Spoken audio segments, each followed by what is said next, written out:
السلام علیکم۔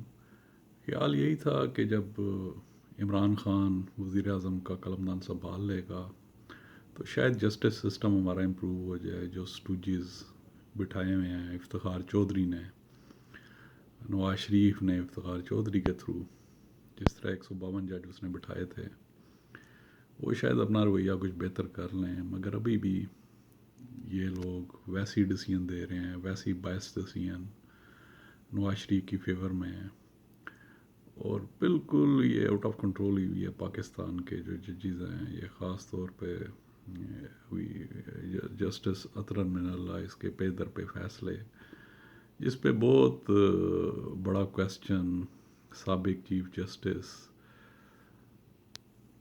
ثاقب نثار اس نے بھی ریز کیا تھا جب اس نے نواز شریف اور اس کے پورے خاندان کو بیل دی تھی، اور خالی بیل نہیں تھی دی، 150 صفحات کی اس پہ تفصیل بھی اس نے لکھی تھی، انڈیو قسم کی۔ تو اس کے اوپر اس نے ثاقب نثار نے کہا تھا کہ بالکل غلط بیل دی ہے، اور اسپیشلی جو اس نے ایکسپلینیشن دی ہے۔ اب جو چیف جسٹس اسلام آباد ہائی کورٹ موصوف جسٹس اطہر من اللہ جو ہیں، اس کی ہائرنگ کیسے ہوئی تھی؟ اس کی یہ جو موصوف تھے، جب لائرز موومنٹ تھی اس کے اندر یہ بڑا اس کے پیچھے پیچھے افتخار چودھری کے، اور اس کی گاڑی بھی یہ ڈرائیو کرتا رہا، اور اس پہ بڑا نعرے بازی آگے آگے ہو کے، اور بڑا اس میں بڑھ چڑھ کے حصہ لیا۔ تو اس کے ریوارڈ کے طور کے اوپر اس نے افتخار چودھری نے اس نے اسے بھی لگا دیا اسلام آباد ہائی کورٹ میں، اور اس نے کافی سارے لائرز جو اس کی لائر موومنٹ کے اندر تھے، اور انہیں مختلف کورٹس کے اندر ان وکلا حضرات کو انہیں جسٹس لگایا۔ اور یہ لوگ اب انفارچونیٹلی اب جیسے اطہر من اللہ ہے، اور اس کے بائسڈ فیصلے پے در پہ بائسڈ فیصلے، جس پہ ہر طرف پاکستانیوں نے، سب لوگوں نے کنسرنز ریز کی ہیں، کویسچن ریز کیے ہیں، اتنی زیادہ بائسنس، اور اس پہ عمران خان بھی اس پہ پریشان ہو گیا تھا۔ ابھی اس نے جو ریسنٹ ڈیسیژن دیا ہے کہ اس نے حکومت کو کہا کہ تم لوگ ہمیں گارنٹی دو کہ نواز شریف کو کچھ نہیں ہوگا۔ یہ میں آپ کو تھوڑا سا کلپ سناتا ہوں عمران خان کا پہلے۔ دو اور موضوع کے اوپر میں بات کرنا چاہتا ہوں آج اس تقریب کا فائدہ اٹھاتے ہوئے۔ ایک میں نے آج خبر پڑھی ہے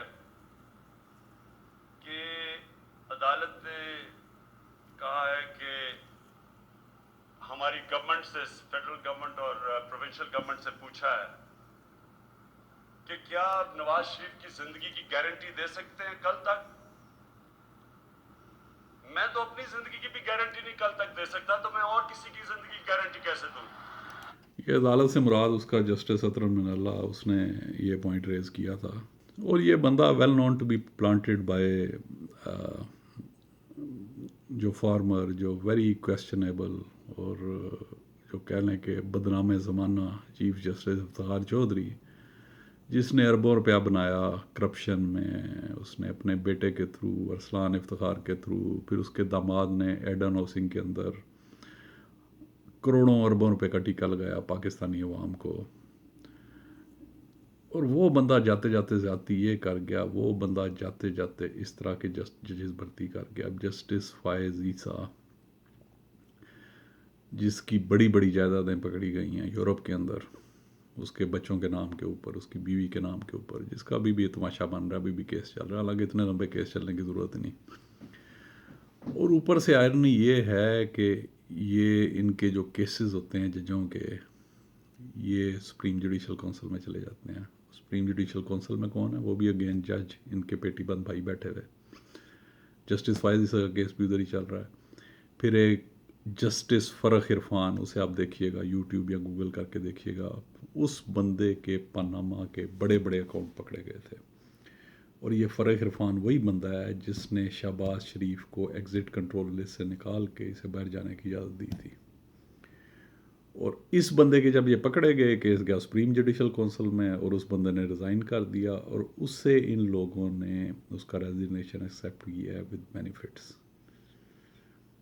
اور اس بندے نے اب جتنے اس طرح کے لوگوں نے ڈیسیژن کیے ہوں گے، جس طرح ان لوگوں نے عوام سے ظلم کیا ہوگا، حق مارا ہے، یا جس طرح ان کے شریفوں کے حق کے اندر فیصلے کیے ہوں گے، ان لوگوں کو اس طرح جانے نہیں دینا چاہیے. ان لوگوں کو سخت سے سخت سزا دینی چاہیے. ان کی بائزنس بار بار نظر آ رہی ہے اور کھل کے سامنے آ چکی ہے.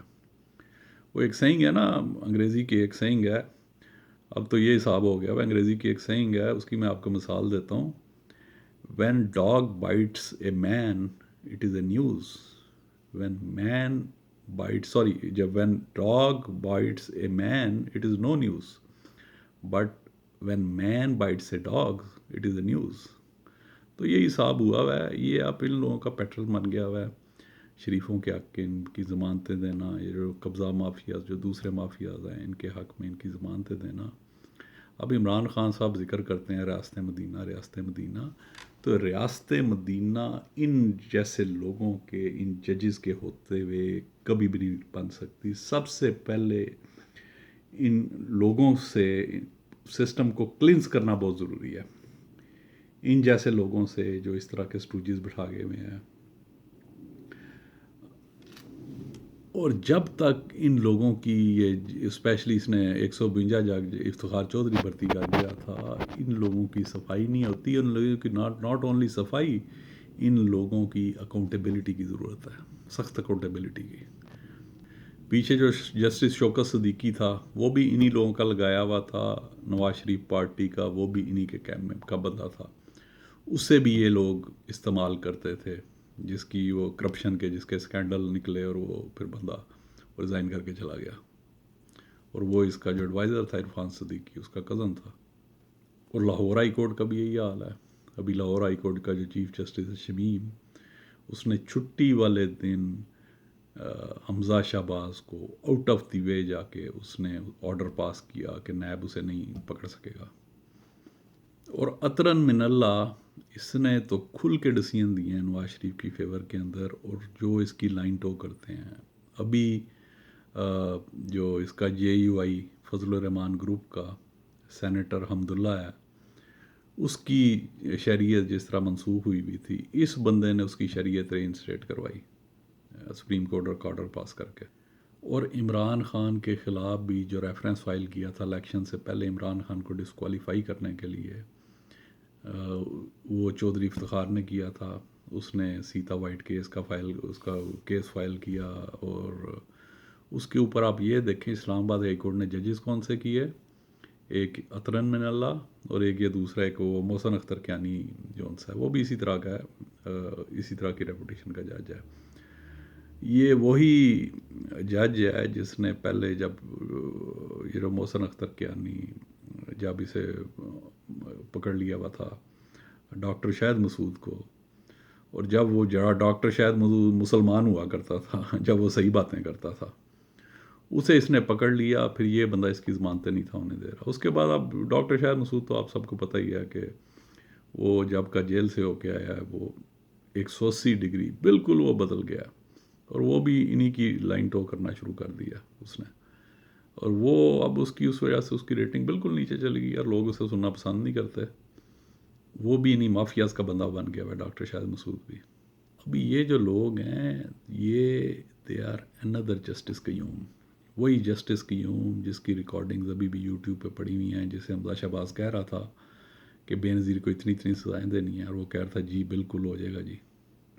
کوئی بھی اور ملک ہوتا تو اس طرح کے ججوں کو پھانسی لگا دینی تھی کسی بھی اور کسی ڈیولپ کنٹری نے، یا پوری عمر کے لیے جیلوں میں ڈال دینا تھا. ابھی پاکستان کبھی بھی ترقی نہیں کر سکتا جب اس طرح کے جج انصاف کی کرسی کے اوپر بیٹھے ہوئے ہیں، یہ جو مافیاز کا دفاع کر رہے ہیں. پاکستان کا اربوں روپیہ عمران خان نے بلکہ کھربوں روپیہ ریکور کرا لینا تھا نواز شریف، زرداری، ان باقی ان کرپٹ عناصر سے. صرف ان ججوں کی وجہ سے ریکور نہیں ہو سکا. یہ درمیان میں آ جاتے ہیں، یہ نیب کا چیئرمین درمیان میں آ جاتا ہے، وہ کوڑیوں کے مول پلی بارگیننگ کر لیتا ہے. نیب کا چیئرمین بھی کسی تعارف کا محتاج نہیں ہے. اس کی جس طرح ویڈیوز اور جس طرح آڈیوز اس کی سامنے آئی ہیں، اور پھر بھی میں حیران ہوں، ابھی بھی وہ نیب کی چیئرمین کی سیٹ کے اوپر بیٹھا ہوا ہے. اور یہ پاکستان کی پراسپیرٹی، ترقی کے لیے انتہائی ضروری ہے کہ these must be taken to task. ان کی انکوائریز ہونی چاہیے اور انہیں قرار واقعی سزائیں دینی چاہیے. اور یہ کام تب تک نہیں ہوگا جب تک لوگ سڑکوں کے اوپر نہیں آئیں گے، لوگ ان کے خلاف احتجاج نہیں کریں گے جس طرح ڈیولپڈ کنٹریز کے اندر ہوتا ہے، اور ان لوگوں کو گریبان سے پکڑ کے ان کے دفتروں سے نہیں نکالیں گے. پورا جسٹس سسٹم پاکستان کا اسے extremely important to overhaul this as soon as possible. ابھی ہو یہ رہا ہے کہ وکیل وہ ججز کو سلیکٹ کر رہے ہیں، یا جو پیچھے پرانے ججز بیٹھے ہیں وہی ججز کو سلیکٹ کر رہے ہیں. ابھی یہ عمران خان کی حکومت نے کوشش کی تھی کہ اسلام آباد ہائی کورٹ میں، لاہور ہائی کورٹ میں نئے ججز انڈکٹ کر دے، اس لیے کہ بہت سارے ہزاروں لاکھوں کیسز پینڈنگ ہوئے ہیں، مگر ان ججوں نے ہونے نہیں دیا، اس لیے کہ ان کی گیم خراب ہو جانی تھی، ان کی مناپلی ختم ہو جانی تھی. ان لوگوں نے انکار کر دیا کہ ہم نے اور جج نہیں آنے دینے. اور سپریم جوڈیشل کونسل کی بتائے یہ کوئی اور ادارہ ہونا چاہیے جو ان لوگوں کی اکاؤنٹیبلٹی کرے. انہیں بے تحاشا، انہیں پرکس، پریویلیجز، انہیں انتہائی زیادہ تنخواہیں دی جاتی ہیں، انہیں 5 گاڑیاں دی جاتی ہیں، انہیں نوکر چاکر دیے جاتے ہیں، انہیں کئی کنال کے گھر دیے جاتے ہیں. پھر بھی ہم نے دیکھا کہ یہ لوگ باز نہیں آ رہے، اس لیے کہ ککر کے پیڑ کے اوپر آم کبھی بھی نہیں اگ سکتا. ابھی جو جسٹس اطہر من اللہ نے بیان دیا تھا کہ نواز شریف کی زندگی کی مجھے گارنٹی چاہیے، کیا اس نے کبھی یہ غریب آدمی کے لیے بیان دیا ہے؟ کیا ان لوگوں نے غریب آدمی کو کبھی ہیلتھ گراؤنڈ پہ بیل دی ہے؟ اب یہ جو جسٹس فائز عیسیٰ کا کیس ہے، جو اس کی باہر جائیدادیں نکلی ہیں اس کی بیوی کے نام پہ، اس کے بیٹوں کے نام پہ، یہ اوپن اینڈ شٹ کیس ہے. اس کے پاس اتنا پیسہ کہاں سے آیا؟ وہ ایک جج کے پاس تو اتنا پیسہ بھی نہیں ہوتا کہ وہ مشکل سے اپنا وہ گھر بنا سکے، جو آج کل پاکستان میں مہنگائی ہو چکی ہے. اور اس کے یورپ کے اندر اس کے گھر، اس نے پے آف گھر اس نے لیے ہوئے ہیں. اور پھر عدالتوں میں نے تماشا بنایا ہوا ہے کہ آج اس نے یہ بیان دے دیا اور آج یہ صفائی دے دی ہے. اس بندے کی تو کسی صفائی کی ضرورت نہیں ہے، اسے سیدھا اسے سزا دیں، سخت ترین سزا ہونی چاہیے. اور یہ وہی بندہ ہے فائز عیسیٰ جس نے حدیبیہ کیس کے اندر پاکستان کو اربوں روپے کا نقصان پہنچایا تھا. اس نے شریف فیملی کے حق کے اندر کیا، اور اس نے یہ بھی میڈیا کو کہہ دیا کہ اس کے اوپر میڈیا ڈسکس بھی نہیں کر سکے گا. ڈیولپڈ کنٹریز کے اندر جب بھی کوئی اس طرح کی زیادتی ہوتی ہے، لوگ سڑکوں کے اوپر آ کے اپنی آواز ریز کرتے ہیں، اور یہی پاکستان میں ہونا چاہیے. اب ہر کوئی ادھر دیکھیں، آپ سوشل میڈیا پہ دیکھیں، ہر کسی کو پتہ ہے کہ انہوں نے تماشا کیا لگایا ہوا ہے. تو وہ لوگ باہر آ کے آواز ریز کریں لوگوں کی ریپلیسمنٹ کے لیے، اور ان کی سزائیں کے لیے، اور ان کی سخت سے سخت انکوائریز کے لیے. اس وقت تک کچھ بھی نہیں ہونا، اور جب تک جسٹس سسٹم امپروو نہیں ہوتا، یہ ڈیموکریسی کا مین پلر ہے، پاکستان کبھی بھی ترقی نہیں کر سکتا.